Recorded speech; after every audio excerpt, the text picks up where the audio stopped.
Turn. Coat. Hi, boys and girls. Can you say hi? Stelly, say hi. Hi. Hi. So today we're going to read our first chapter book. This book is called The Mouse and the Motorcycle. This was the winner when I casted the vote. And it's by Beverly Cleary. So we're going to read chapter 1 today. All right, let's get started. Chapter 1 is called The New Guests. Keith, the boy in the rumpled shorts and shirt, did not know he was being watched as he entered room 215 of the Mountain View Inn. Neither did his mother and father, who both looked hot and tired. They had come from Ohio and for 5 days had driven across plains and deserts and over mountains in the old hotel in the California foothills, 25 miles from Highway 40. The fourth person entering room 215 may have known he was being watched, but he did not care. He was Matt, 60, who at the moment was a bellboy. So a bellboy is a person who works in a hotel that will bring your luggage to your room for you. Matt also replaced worn-out light bulbs, renewed washers and leaky faucets, carried trays for people who telephoned room service to order food sent to their rooms, and sometimes prevented children from hitting one another with croquet mallets on the lawn behind the hotel. Now, Matt's right shoulder sagged with the weight of one of the bags he was carrying. "Here you are, Mr. Gridley, rooms 215 and 216, he said, setting the smaller of the bags on the luggage rack at the foot of the double bed before he opened a door into the next room. "I expect you and Mrs. Gridley will want room 216. It's a corner room with twin beds and a private bath." He carried the heavy bag into the next room where he could be heard opening windows.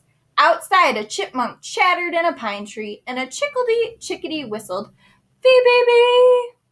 The boy's mother looked critically around the room 215 and she whispered, "I think we should drive back to the main highway. There must be a hotel with a vacancy sign someplace. We didn't look long enough." "Not another mile," answered Father. "I'm not driving another mile on a California highway on a holiday weekend. Did you see the way that truck almost forced us off the road?" "Dad, did you see those two fellows on motorcycles?"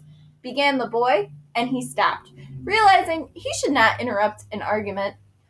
"But this place is so old," protested the boy's mother, "and we have only 3 weeks for our whole trip.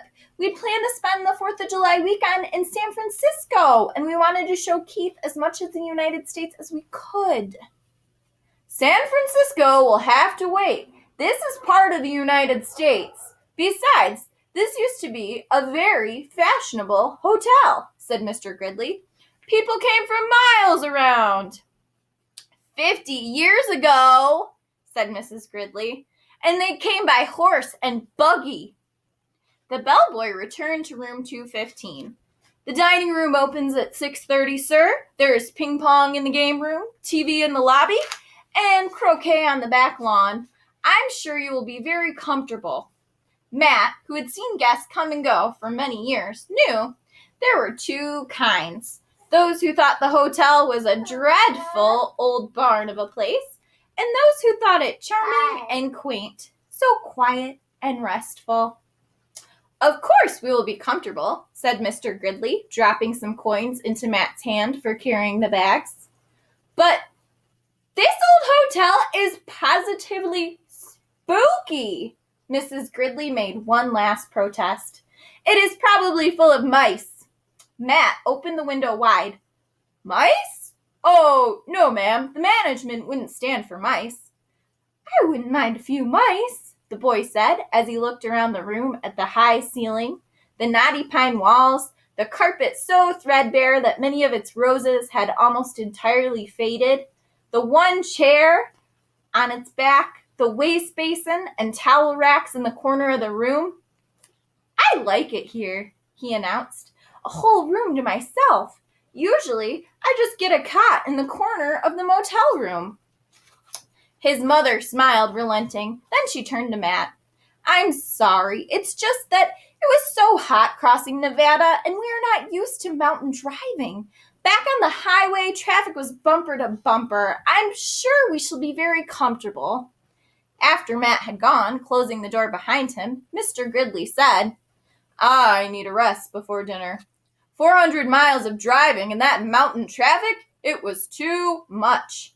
And if we're going to stay for a weekend, I had better unpack," said Mrs. Gridley. "At least I'll have a chance to do some drip drying."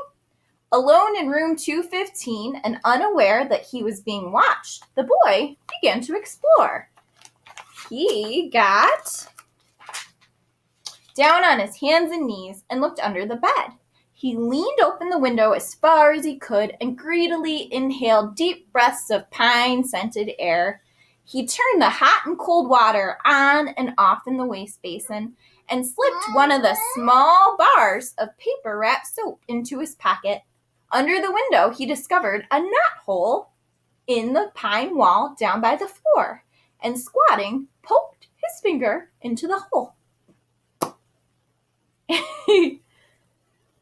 But when he felt nothing inside, he lost interest. Next, Keith opened his suitcase and took out an apple and several small cars, a sedan, a sports car, and an ambulance about 6 inches long, and a red motorcycle, half the length of the other cars, which he dropped on the striped bedspread before he bit into the apple. He ate the apple noisily in big chomping bites.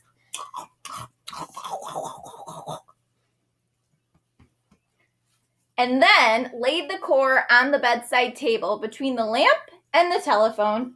Keith began to play, running his cars up and down the bedspread, pretending that the stripes on the spread were highways, and making noises with his mouth. Vroom, vroom, vroom for the sports car. Woo, woo for the ambulance. And for the motorcycle. Up and down the stripes.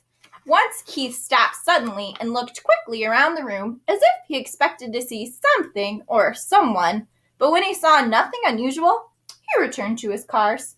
Vroom, vroom, bang, crash! The sports car had hit the sedan and rolled over the highway stripe. The motorcycle came roaring into the scene of the crash. "Keith," his mother called from the next room, "time to get washed for dinner." "Okay." Keith parked his cars in a straight line on the bedside table beside the telephone, where they looked like a row of real cars, only much, much smaller.